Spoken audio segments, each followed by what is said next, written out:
Salut tout le monde, c'est RetroGamer91 pour le compte rendu d'achat de jeux vidéo du mois de septembre. Alors on va retrouver un peu de vide-grenier, un peu d'achat en cash, enfin un peu d'achat aussi magasin, je vous dirai tout ça. Et on est parti. Alors on va partir. Alors il y a aussi une belle petite trouvaille sur le dernier vide-grenier, donc je vous présenterai ça à la fin. On est parti avec ce que j'ai trouvé en cash. Alors, un petit lot pour 4€. Sachant qu'il y avait 2 jeux achetés, un offert. Donc il y en avait à tous les prix, mais moi je me suis contenté d'aller sur les prix les plus petits. Et donc pour 2€, le petit Call of Duty Black Ops sur Xbox 360 sont tous complets. Les 3 que je vais vous présenter sont complets avec leur notice et leur CD. Donc voilà, le petit Call of que j'avais terminé sur PS3 et je l'ai repris sur la Xbox parce que je l'avais pas en fait. C'était quelqu'un qui me l'avait prêté sur PlayStation 3. Et là le but c'était de... Voilà. J'ai beaucoup aimé le mode histoire, notamment la bataille dans la jungle. Dans la bataille dans la jungle où il faut fouiller dans les terriers, etc. Enfin, c'est assez épique. Donc voilà. Le petit Darkness. Le petit Darkness sur la Xbox 360 toujours. Donc ça fait partie du lot que j'ai acheté pour 4€. Donc pareil, complet avec sa notice, son CD. Le Darkness, j'avais beaucoup aimé le numéro 2 que j'ai sur la PlayStation 3. Je sais pas ce que vaut le 1. S'il est de la même trempe que le 2, c'est un bon jeu, je pense, parce que j'avais beaucoup aimé le 2. Vraiment décalé ce jeu. Voilà. Bon, le petit Darkness, je me le ferai plus tard. Et donc le jeu offert, puisqu'il y avait un jeu offert dedans. Donc le petit Warhammer Battle March sur la Xbox. Pareil, complet. J'ai beaucoup le monde de Warhammer ou de Warcraft. Mais j'ai toujours été déçu des jeux Warhammer sur les consoles, donc je sais pas ce qu'il va donner celui-là. Je me le testerai tranquillement, seulement que sachant que j'avais acheté le Blood Bowl aussi sur 360 et j'ai pas du tout aimé. Je l'ai trouvé très compliqué. Enfin, c'est un jeu de plateau, on marque le Blood Bowl, voilà. Donc voilà, le petit Warhammer, tout ça pour 4€, toujours sympa. Alors on cache 2 jeux PlayStation 2, celui-là pour 6€. 6€ et quelques, je sais plus combien, 6,90€ je crois. Le petit Teenage Mutant Turtle. Donc voilà, il est complet.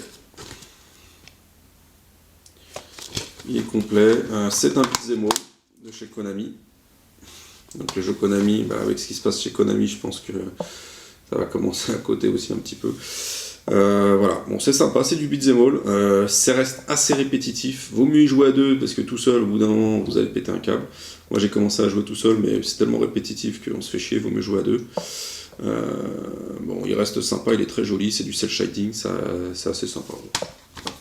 Si vous le trouvez en vide-grenier, n'hésitez pas, toujours sympa les Tortues Ninja.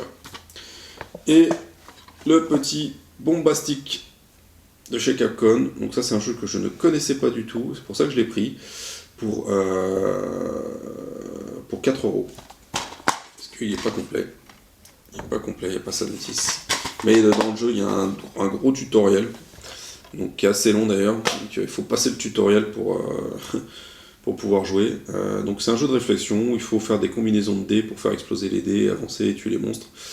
Il y a plein de façons apparemment, moi j'ai commencé les premiers niveaux, c'est assez simple, mais apparemment plus on avance dans le jeu, plus on fait des combinaisons différentes. Voilà, pour 4,99€, je connaissais pas le Bombastic, un jeu de chez Capcom. Alors, ensuite un achat eBay, pour 5€, donc frais d'envoi compris, un jeu japonais en Game Boy, le Yukari no Yusai. Voilà, envoyé avec sa petite boîte de livraison qui s'appelle en Europe Fortified Zone. Voilà, pour 5€, je l'ai testé, il fonctionne. C'est rare que les gens en cartouche ne fonctionnent pas. Donc il fonctionne, et c'est assez sympathique. C'est un jeu de shoot en vue de dessus. Il y avait une version Super Famicom qui est sortie. Je ne sais pas s'il est sorti sur Super Nintendo, qui est beaucoup plus joli bien sûr que la version Game Boy. Et qui se joue surtout, c'est ça aussi, qui se jouait à l'époque à 2 Game Boy. Voilà. Vous pouviez jouer avec 2 Game Boy. Donc ça doit être assez sympa. Ensuite, un petit jeu Fnac, acheté à la Fnac, dans le bac des occasions, pour 5€. Le petit Dragon Ball Origin sur Nintendo DS. Il est complet. avec sa notice et puis son jeu. J'ai commencé à y jouer, bon, ça reste sympathique, c'est de la DS, C'est pas le meilleur jeu des Dragon Ball, hein, ça c'est sûr. Mais bon, ça reste assez sympathique.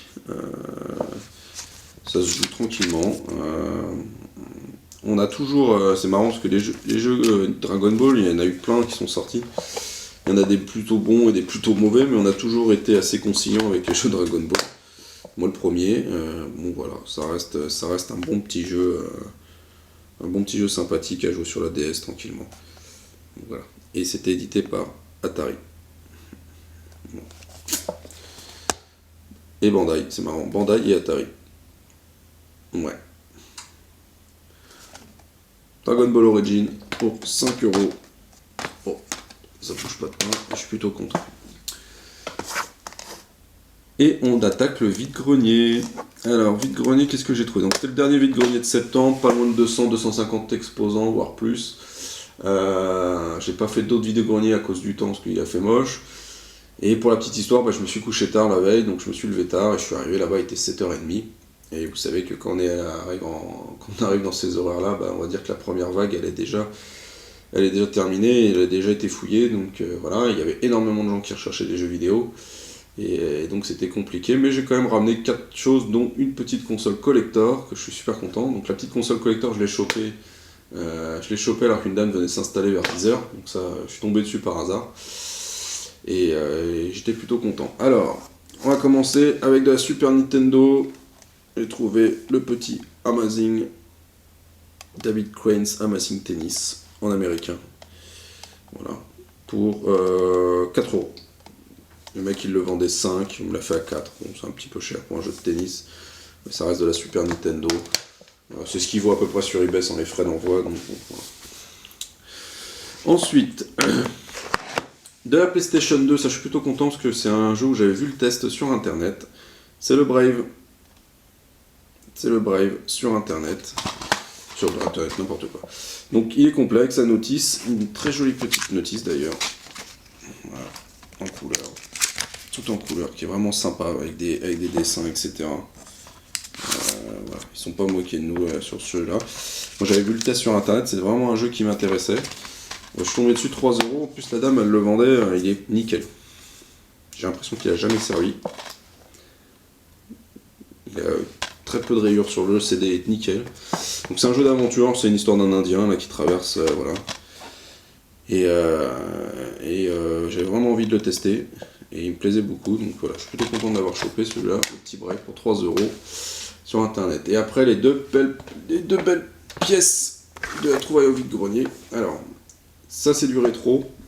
Je suis plutôt content de l'avoir chopé parce que je le recherchais. J'avais vu le gars, il le vendait l'année dernière, mais il les vendait extrêmement cher. Il les a baissés cette année. Bon, ils sont encore un peu chers, je trouve. Mais il avait 4 jeux Mega Drive qui vendaient 8€ pièce. 8€ la pièce, et j'en ai pris qu'un. J'ai pris le Micro Machine 96. Je suis plutôt content de l'avoir chopé, parce que c'est vraiment un jeu que je voulais. Voilà. Donc, pour ceux qui beaucoup connaissent le Micro Machine maintenant, parce qu'il a été beaucoup présenté dans les vidéos, mais voilà, je vous le remontre. Donc la possibilité de jouer à 4 joueurs. Vous branchiez 2 manettes sur la console et 2 manettes sur la cartouche.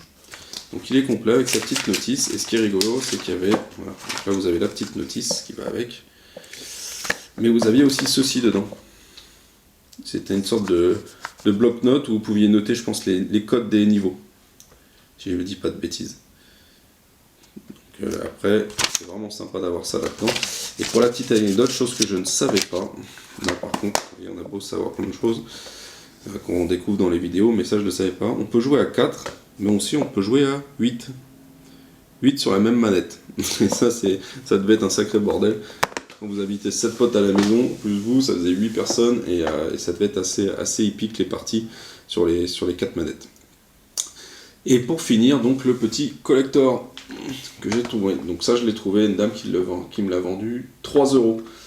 Et ça je suis peu content, parce qu'en plus, quand c'est installé, il était 10h, et derrière moi il y avait déjà 2 mecs qui cherchaient des jeux vidéo qui attendaient. Et donc je l'ai chopé pour 3€. C'est une Game Boy Color édition Pokémon. Voilà. Et ça, je suis super content de l'avoir chopé pour 3€. Elle est nickel. Le cache-fil, il y a même l'étiquette encore Game Boy. On voit qu'elle a un peu souffert parce qu'elle Elle était un peu plissée, mais voilà. Et elle fonctionne nickel chrome. Et ça, je suis super content de l'avoir chopé.